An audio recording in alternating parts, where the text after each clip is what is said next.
what was the typical story of a young woman becoming part of the Wild West show community?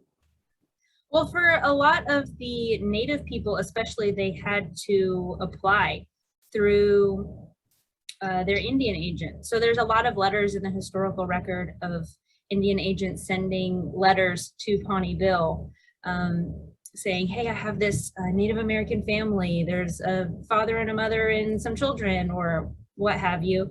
And they would like a job with your show. And once they had sent those letters to Pawnee Bill and had been accepted, then Pawnee Bill had a lot of responsibilities foisted upon him by the federal government. The federal government was very involved in making sure that the Native performers working for Wild West shows were taken care of. The first and foremost, that the Wild West shows that they were employed by were legitimate enterprises. I think a lot of times people know about Buffalo Bill Cody's Wild West show and maybe Pawnee Bill Lillie's Wild West show, but it's important to remember that those are just two examples. There were dozens and dozens of enterprises around that time period. The 1880s and 1890s were just rife with all of these enterprises that may or may not have been legitimate.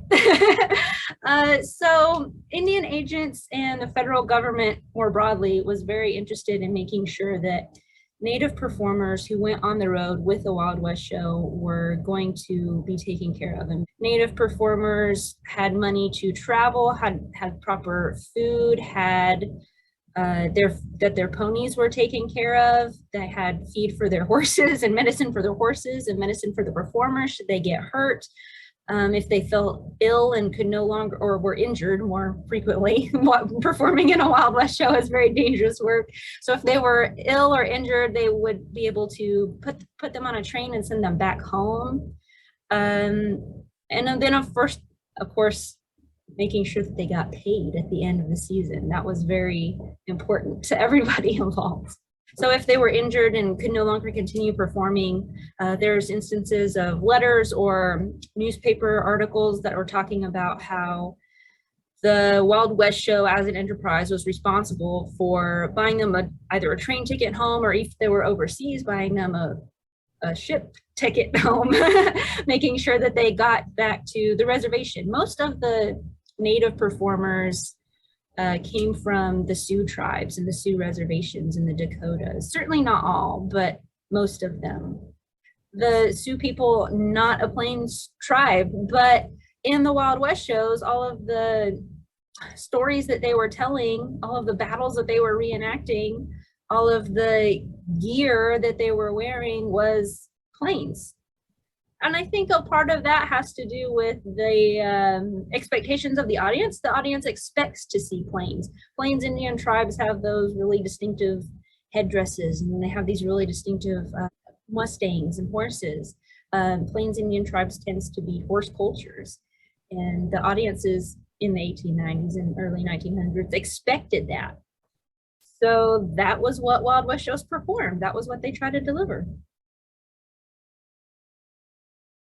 There is a lot of information in the historical record about how Native American performers wanted to go with the Wild West show, how they really enjoyed their time with the Wild West show.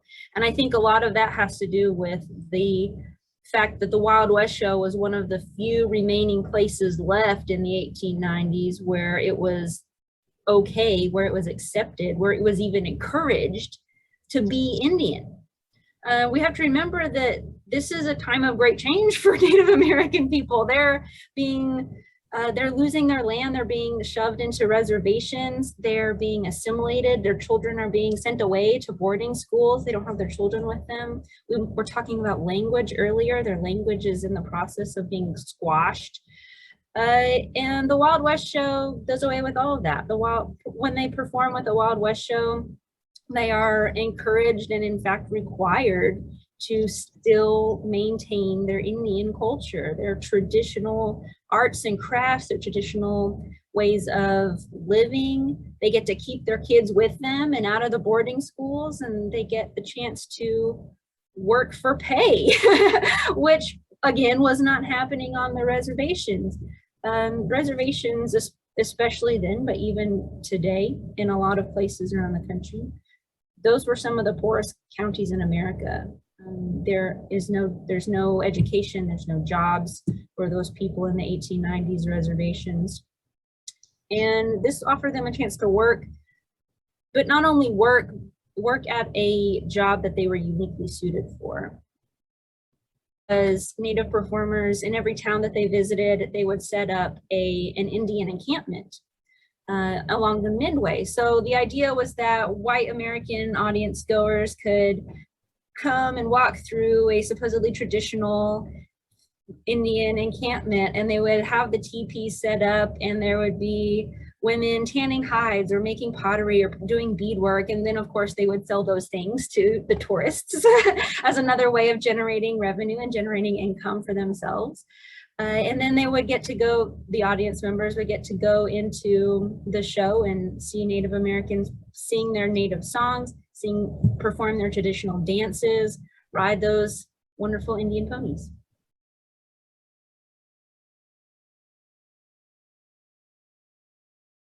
Performing in a Wild West show offered Native performers a chance to hide their culture in plain sight. It was one of the only places where they would still maintain that traditional generations old culture. So probably the best known woman who played Indian who was not Indian was the California Girl, or Winona Smith, Lillian Smith, I'm sorry. Princess Winona was her other stage name, I got confused. So her real name was Lillian Smith, and she was a white woman. She was a sharpshooter in the show. She originally started performing with Buffalo Bill under the name the California Girl. She was from California. And I think her biggest claim to fame came as Princess Winona. She was with the Pawnee Bill Show and then with the Combination 2 Bill Show for a while. And she was a sharpshooter, and she performed with Annie Oakley while they were both performing with Buffalo Bill Cody. They were both on the cast when they went to England and performed for Queen Victoria during her Jubilee year. And there was this big rivalry between Annie Oakley and Lillian Smith. Annie Oakley, of course, was probably the more famous one now, but at the time, her act was a very impressive act, don't get me wrong, but it was mostly from the ground. She shot from a foot. And Lillian Smith, on the other hand, was a horseback shot. So she was kind of upping the ante on Annie Oakley a little bit. And the fact that she was portraying herself as Indian gave her an exoticism that Annie Oakley, I think, lacked. And so when they went to England and performed before Queen Victoria, all the newspapers pay attention to Princess Winona and ignore Annie Oakley. And it made Annie Oakley so mad. Poor Lillian Smith. She, after the Two Bills show's demise in 1913 in Denver, she goes on and performs with the Miller Brothers with the 101 Ranch, which was headquartered in Marland, Oklahoma. And she works with them for quite a while, and she isn't really able to make the shift from Wild West shows into rodeo or films or anything. So she dies penniless and friendless. And earlier point, I think that the reason that Lillian Smith wants to take on this persona of Princess Winona was to make herself more marketable, make herself more interesting to white American audiences. White American audiences were fascinated with the concept of this vanishing Indian. They're fascinated with the concept of American Indian royalty. And so Lillian Smith wants to tap into that. And she does it pretty successfully for quite a while. I think that women like May Lillie or Annie Oakley or Lillian Smith really opened the door in a lot of ways for women to perform. We have to remember that being an actor, you know, now we tend to glorify actors and think actors are cool people, but at the time in the 1890s, actors were not well looked upon. And so actor was kind of a little bit of a shameful thing, and then you couldn't find honest work elsewhere. So yeah, women we're facing a lot of pushback from larger society for wanting to be actors.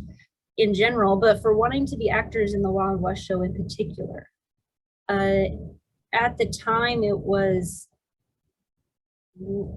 worried a lot of people that girls or young women would ride astride, would wear pants to do that, that they were getting jobs and getting paid and traveling without their parents. And all of those things are the norm on the Wild West show route. So performing with the Wild West show offered women a lot of opportunities that they maybe didn't have in a lot of other avenues.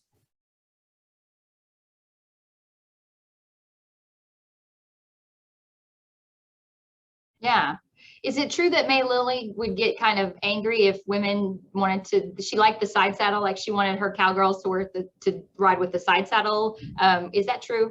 No. No, okay. She herself, now again, we go back to kind of perceptions of the audience.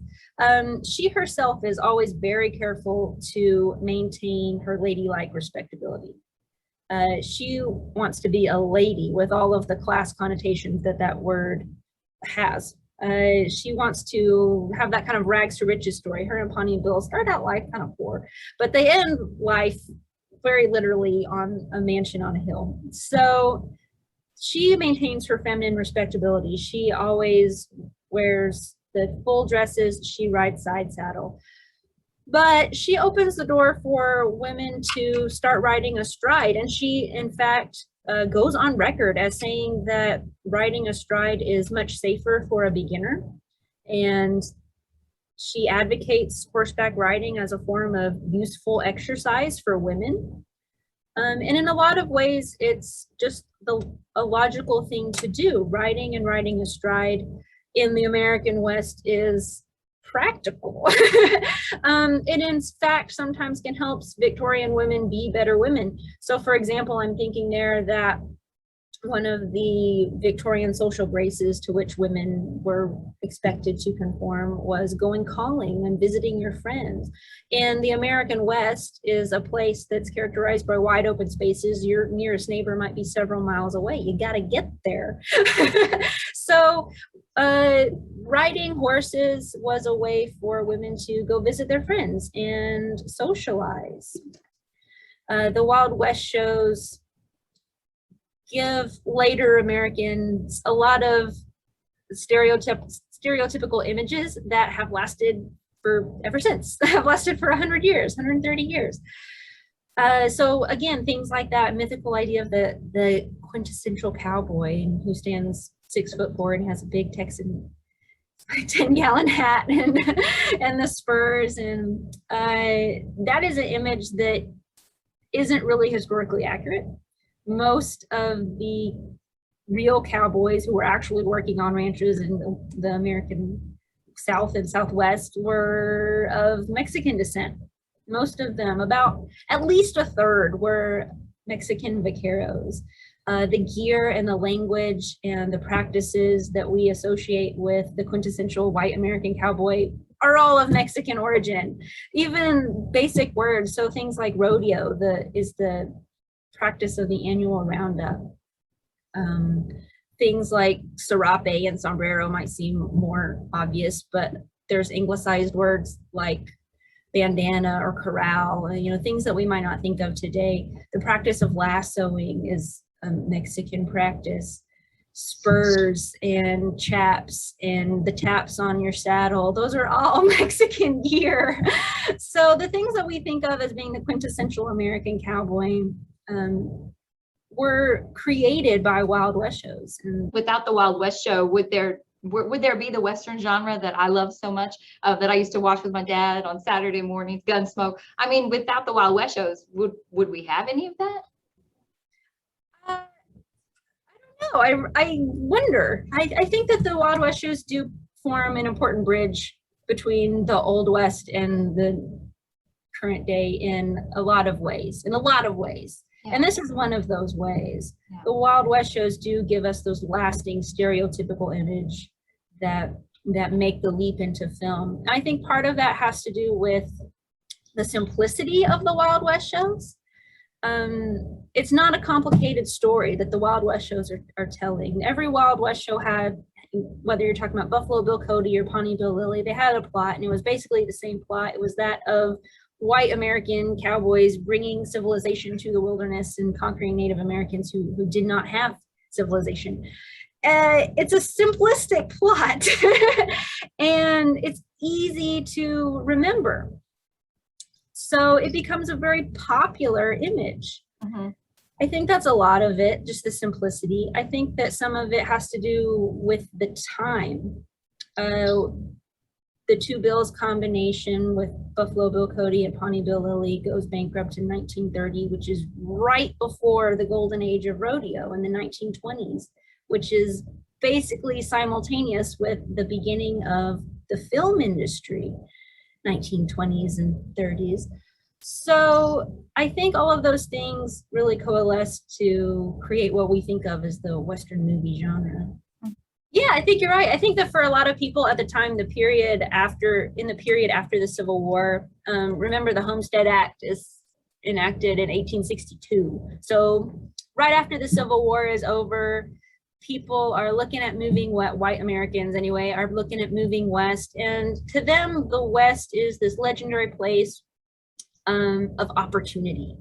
They see a lot of chances for liberty in the American West, and opportunity and progress for themselves individually. With the Homestead Act, suddenly it seems very easy, and it was relatively very easy for them to go west, stake a claim, get some land, and create prosperity for themselves. It was a place where you could create yourself and reinvent yourself and create your corner of the world.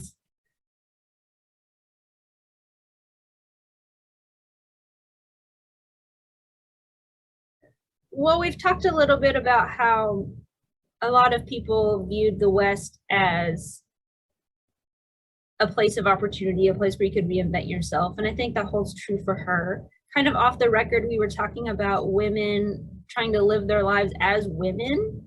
And especially at the time, 1880s, 90s, women were expected to remain there was this idea of separate spheres.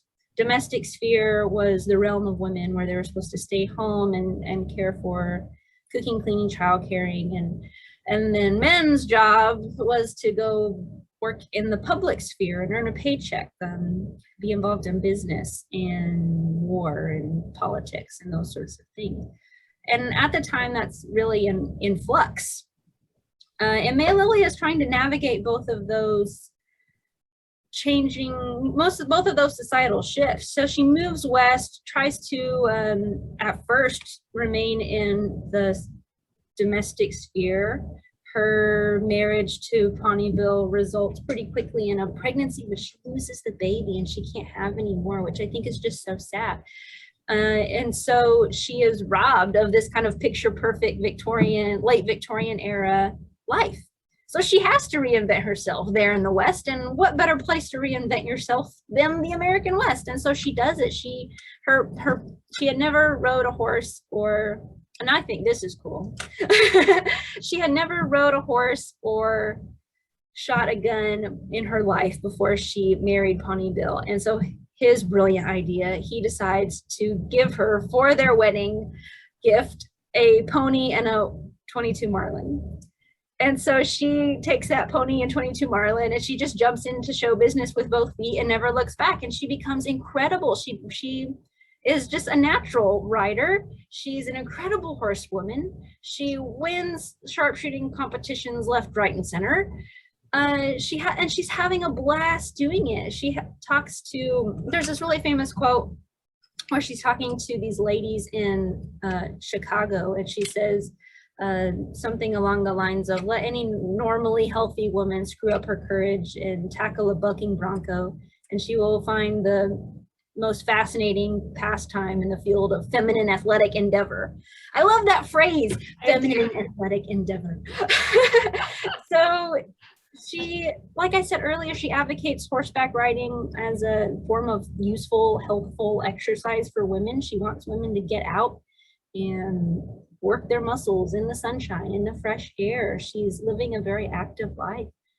And she's also very competent and capable. When Pawnee Bill joins forces with Buffalo Bill to form the Two Bills show for the 1908 show season. May Lillie had a fit. May thought that was the stupidest idea that she'd ever heard in her life, and she refused to go on the show tour with them. She refused to go. So she said, I'm going to stay home and run the ranch.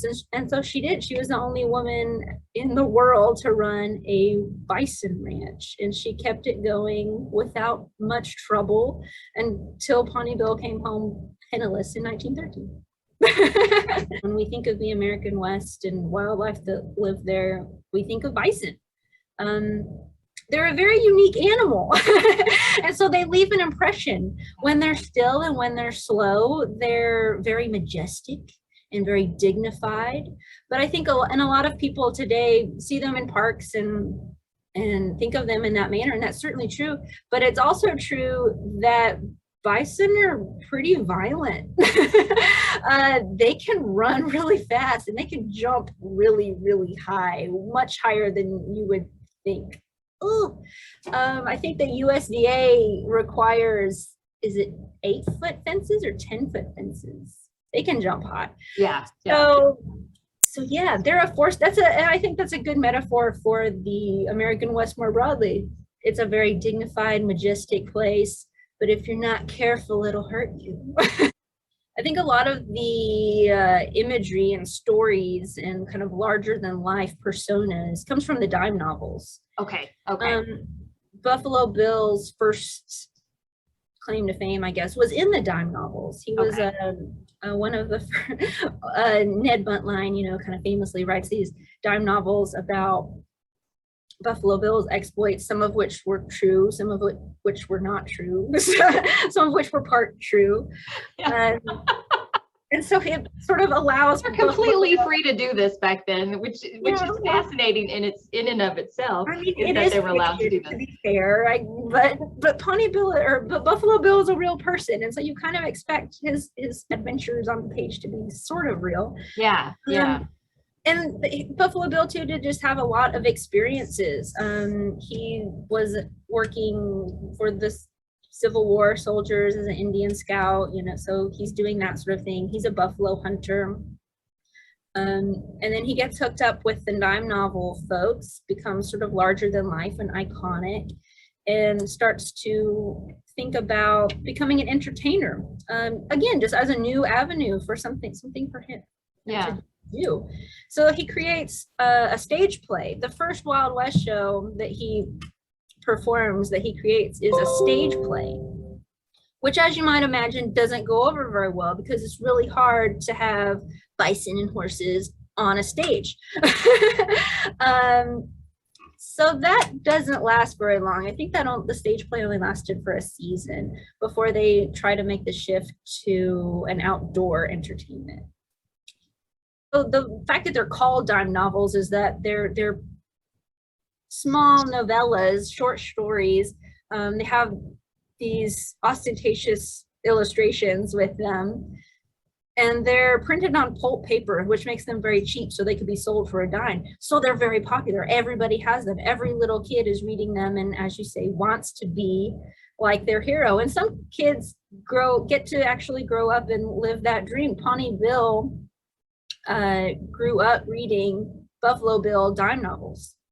And that was the thing that inspired him to move west in the first place. That was one of the things that inspired him to spend so much time with the Pawnees as they were moving down from their homeland in Nebraska, moving down to what was then Indian Territory. They camped outside Wellington, Kansas, where where Pawnee Bill was living at the time, and that's why he went and spent so much time with them, and that's how he got his nickname, his stage name. He spent so much time with the Pawnee tribe that the name stuck. Everybody just started calling him Pawnee Bill, and he got to grow up and live out his dime novel dreams.